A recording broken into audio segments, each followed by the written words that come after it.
Well, ladies and gentlemen, hello and welcome to the channel. I'm Stylosa and this video is sponsored by EA. And what we're going to do here is break down the brand new Arenas game mode in Apex Legends. This is a permanent game mode. It is always going to be available. It's a completely different way of playing Apex Legends. It is not a battle royale mode. The best way to think of this, it's basically when you take a team fight, one team versus the other team in Apex. That's what this is. You can't get third parties, so you don't have to worry about that. You basically just go straight at each other and you can have a nice little fight. Now, of course, you could rush the enemy team down. You could maybe play a slower game, go for long range.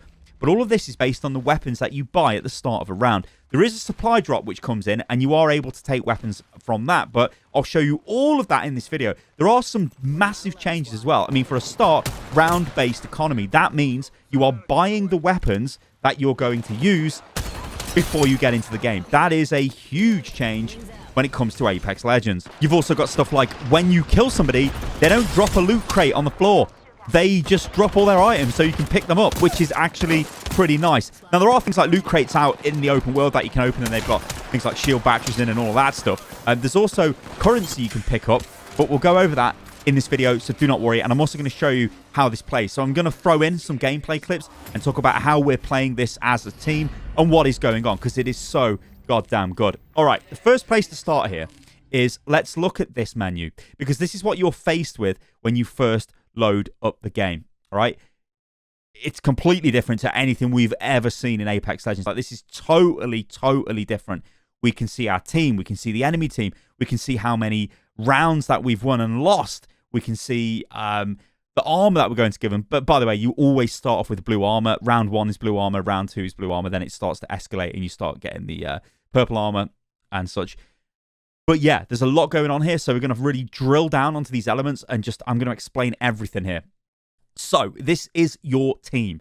Now, the spaces to the right of the portraits, that is where you'll be able to see what weapons your teammates have got available. So this is where you can kind of build your comp. So if you see there's like a bunch of sniper rifles on those two guys, maybe you should go for like a short range weapon to potentially protect them from getting pushed. I don't know. Or maybe you just all go flat out sniper. The good thing with that, though, is it shows you the quality of weapon that your teammates have got, whether that's grey, blue, or purple being the highest quality you can buy.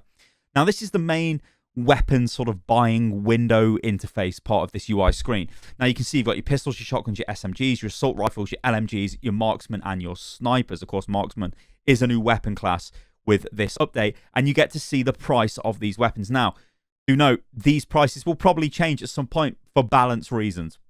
Now, a massive departure here from the standard Battle Royale mode is the way that you get your skills. You have to buy them, and you can buy charges of them. So, your passive is free. Every legend gets their passive for free, but your other abilities, your active and your ultimate, you have to buy them. And your ultimate's special because you can't buy it every single round. You can only buy it every other round. So you can see here I've got one charge of the missiles. Next up is the next airdrop weapons. This shows you what weapons will be in the airdrop. And when the match starts, you can see where the airdrop's going to drop. So you can get over there and you can start protecting that airdrop, maybe because it's got weapons that you need. Now, the next thing I want to show you guys is this. This is the currency system. So you've got saved from last round, self-explanatory. If you don't spend all your credits, you save some of them. You get 75 for a kill. Canisters give you 200, so you really want to get the canisters if you can. And you get a round bonus. Now, you can see here, I would have had 800 credits at the start of this round. However, I got a kill in the last round, so I get 875. This means I can buy more stuff, which is obviously good, gives you a big advantage. So you want to get kills, you want to collect the canisters, you will just, yeah, you'll be able to buy more stuff. Now, it must be noted, you lose all of your stuff at the end of a round. It doesn't matter if you win or lose, everything is gone. You have to start again from fresh. You can see there the way the UI is getting populated. My team are buying weapons. I'm buying weapons. We can see the Mirage has got, it looked like he got a Vault there, and I forget, I can't even remember what he had. Maybe it was a 30-30 repeater or something. But like, yeah, I can see what weapons they've got, and now we can go forward and now we can start looking to, you know, take control of this map. Now, this is a special map. This is an arena-only map. This is where Mirage's Voyage has crashed. I mean, they did say it would turn back up again, and yeah, it's crashed. But this is what I want to show you here. Look at this. That is one of the loot bins that are scattered around the map. They contain consumable items, so there'll be health, shields. That thing I'm pointing out, we all know what that is, but that's basically where the drop is going to come in with the drop items. And the blue thing, we all know that, or like kind of turquoise, that's your crafting material. But basically in this mode, it's your currency. And that is worth 200. It is essential that you get those if you can when you're playing through this mode. And finally, there is the zone. You've got to be aware there is a zone that's going to push you. This is, yeah, from the BR mode of Apex Legends. Don't die in the zone. That's not a clever thing to do. So what is this mode all about? Well, it's about control. You want to control the supply bin because you want those supply items.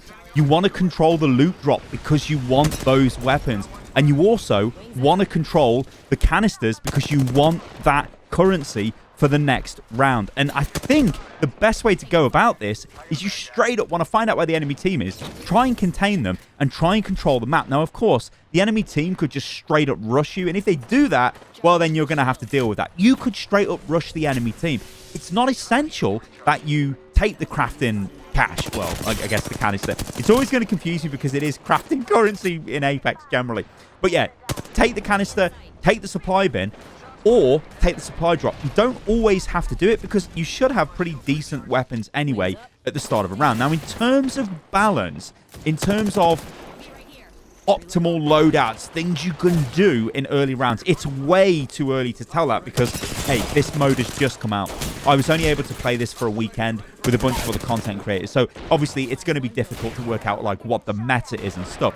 One thing I did notice is, though, is over time, instead of going in for just one weapon, it became sort of optimal to go, you know what, for the first round, what you could do is get the 30-30 repeater or the G7 Scout, and then you could get a Mozambique as well. So you've got two weapons, and that was actually kind of a major advantage.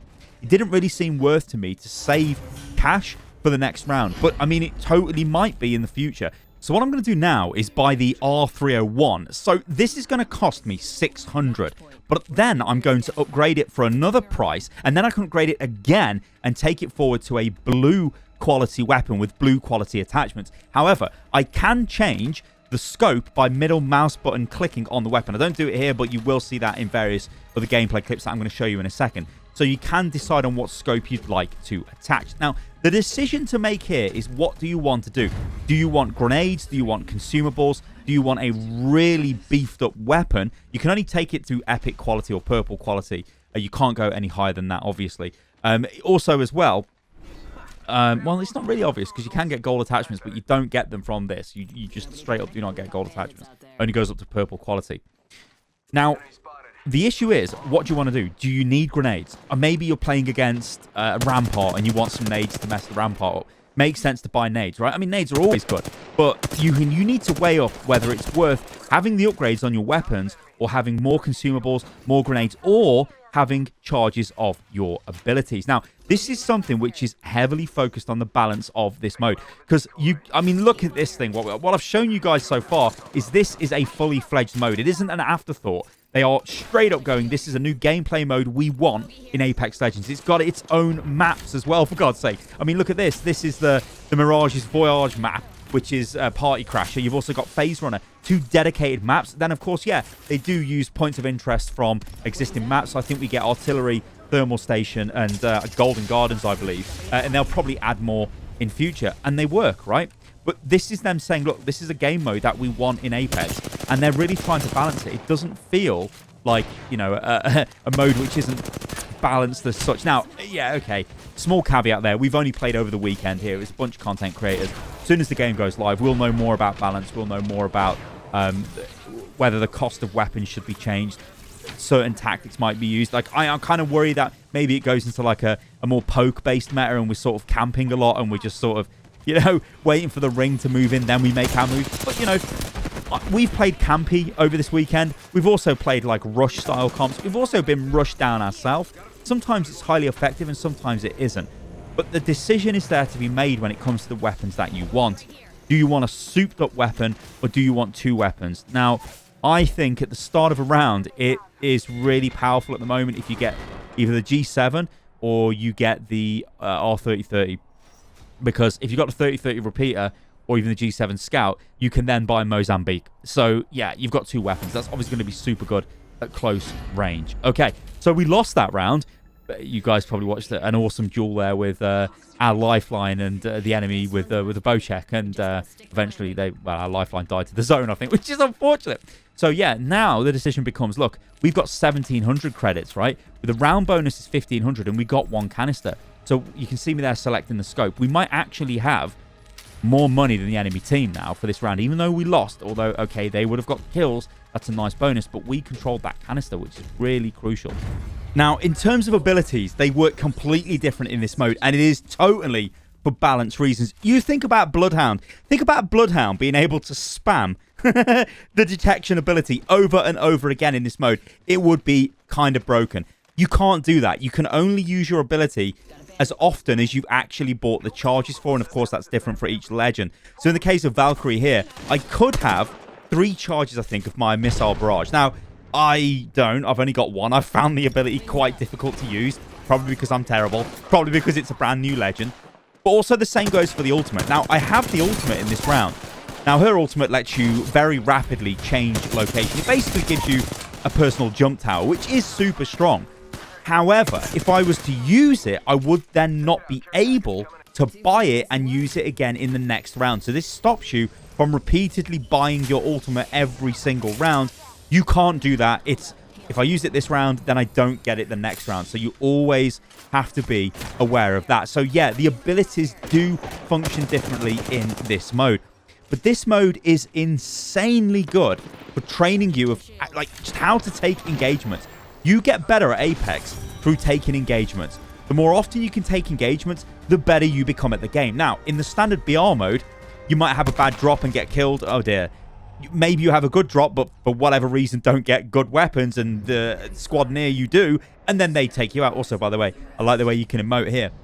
But this mode, you kind of start off even, right? You can pick the weapon you want, and then you can go at the enemy team. Of course, it's based on tactics. If you run off on your own and get killed, well, then that's not going to be great, which I think is actually another knock-on effect of this mode. I think it's going to promote playing together more in the main Battle Royale mode of Apex. Because, yeah, you stay together here. It shows you the power of, well, sticking together as a team. All right, so we're going to jump into some of the gameplay here. This is on Phase Runner, the other specific map to arenas. Now, it's called Phase Runner because it's got a Phase Runner on it. Yeah, it's a nice map. I think I prefer this one over Party Crasher, but I do kind of like Party Crasher. I did play a bunch in Artillery as well, and surprisingly, Artillery works well. In fact, you could argue that the points of interest, which have been converted into arena maps from the existing Battle Royale maps, are actually better to play on because they teach you how to fight in those areas of the BR mode, which is amazing. All right then, so what are we doing here? Well, we're taking control of the right-hand side of the map. We know this is where the supply bin is. Notice there was a bunch of supplies in there that our team grabbed. We've got Rampart on our team, who is actually kind of good in this gameplay mode. I'm not going to lie. Might actually have found a mode that makes sense to Rampart. She might not be a bottom tier hero. Oh, no, sorry, legend, I should say. But if the enemy team bought a grenade, well, it'd be bad times for yeah. But yeah, we're controlling this side of the map. The reason is the supply bin's there. We can access the currency, which we're about to get here, which is, yeah, we exactly wanted that. We got it. But we've also got control of the supply drop. And the enemy team here, okay, our Horizon went a bit crazy. Again, they're showing the power of having the dual setup with the weapons. I've got a close range weapon. I've got a long range weapon in a 30-30 repeater, which might be a little bit too good to be able to buy straight away, especially with being able to buy a secondary weapon as well. So we win that round. That's pretty good for us. We were pretty focused there as a team. We decided to go to the right-hand side, take control of it, and that gave us momentum. And that's exactly what this is all about. Momentum, making a positive decision and going, we're going to do this. Let's go. And then we just go in and we do it. So we've got 1 win here. Now, the way to win this mode, it's kind of simple, right? So to win a match, you just need to win 3 rounds.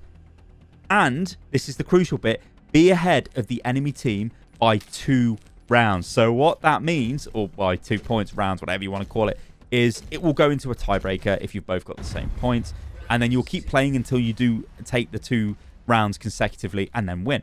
So yeah, in theory, the game can go fairly long, but generally these matches end super quick. Like if one lasts for 10 minutes, that's a pretty long game, I'd say. All right, so what are we doing now? We're going to push the left-hand side. Again, We're making sure we control the currency on our side. We've got that. This is good. It's 200 bonus for next round. Because this mode isn't just about playing what's in front of you. It's about thinking about having an advantage going into the next round. Now, of course, all those consumables that I've just run past, maybe I should have grabbed a few, but they will not carry over. Nothing carries over to the next round. None of your weapons, none of your consumables, absolutely nothing. It just gets reset. The only thing that carries over is the currency. So again here, you can see the enemy rampart, way out of position. We make the decision to just go in, engage her. We take her out of the game. Now, of course, there is a huge advantage here. Like a huge advantage we've got. Because it's 3v2. So we should be able to take this quite easily now. We're feeling pretty good. Going to be able to use some of my shield cells. I've also, like, you know, there's the drop. We know what weapons are going to be in drop because it tells you the previous round. So you know if there's going to be a weapon worth taking. And I believe, yeah, no, I think I take the, yeah. I was going to say, I don't think I took the Volt there. I totally took the Mastiff. Because I'm thinking, yeah, Mastiff, pretty damn good. At close range, especially when it's tricked out. And then I tried to use my ulti, but the round ended. So we got a bit of weird animation. So this is 2 rounds to us. This is good news. Look at our currency. Oh, yeah, you will notice as well, you can buy the golden backpack. That's for the res benefit it gives, which is actually super powerful in this mode. But I'm a bit of a noob and I didn't really pick it up. So, whatever. This time, though, look, I've gone for an epic R301.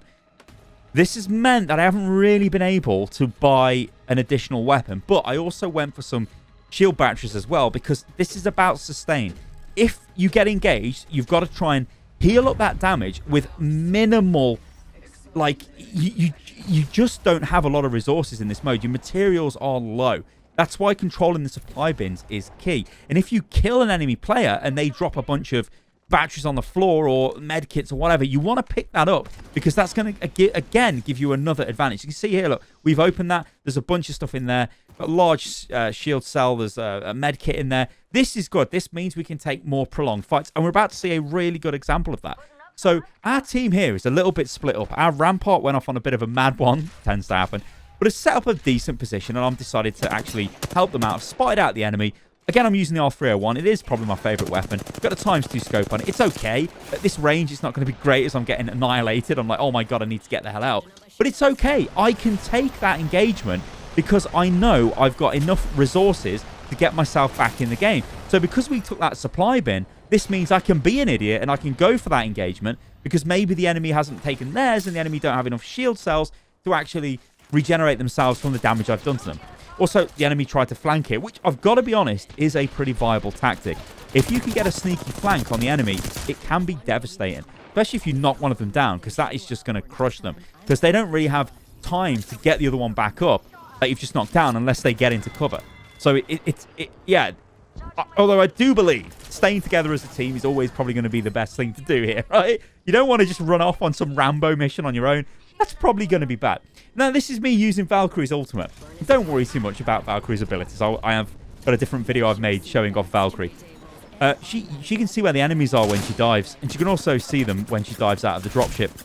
But as you can see, I tried to punch the guy. It didn't really work out too well for me. Now, it must be said, when she does pop her ultimate, she's very exposed before she takes off. Your teammates can actually latch onto you so you can drop your whole team again, which is super cool.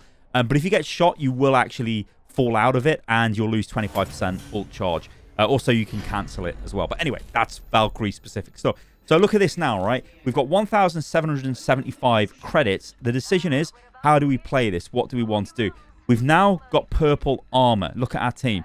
Our Rampart's going for LMGs. Makes sense. It's Rampart. I'm also going to go for the Spitfire because I'm feeling it. But now I've still got 420 odd credits, so I can get some resources. So get some large shield cells, get a med kit.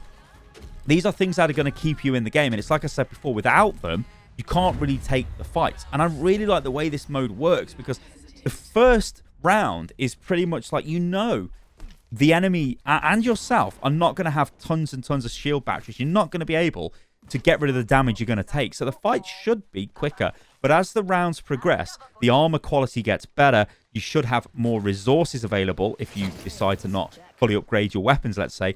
But this is why playing around the supply bins is so integral to this mode, and also making sure you get those credits. But I've got to be honest, guys, I'm really impressed with this mode. It's much better than I thought it would be. I thought maybe it'd be like sort of an afterthought. Nice flank here by the enemy team, or an attempt. you know, like almost like an arcadey style game mode, but it's not. It is a fully fledged game mode, and I can't wait to see what they do with this. I think it's going to be super cool. So I wish you guys the greatest of luck when you get out there and start playing in this mode. But honestly, this will make you a better player of Apex because you will straight up take more fights, and fight experience makes you better in the BR mode. There is no question about that, and this seems to be the best mode for that because you can start it off each round with pretty much the weapon of your choice. All right, guys, thank you for watching the video. I hope you enjoyed this. If you did, you can follow me on everything, which is at Stylosa, and I'll catch you lovely lot on the next video. Toodaloo.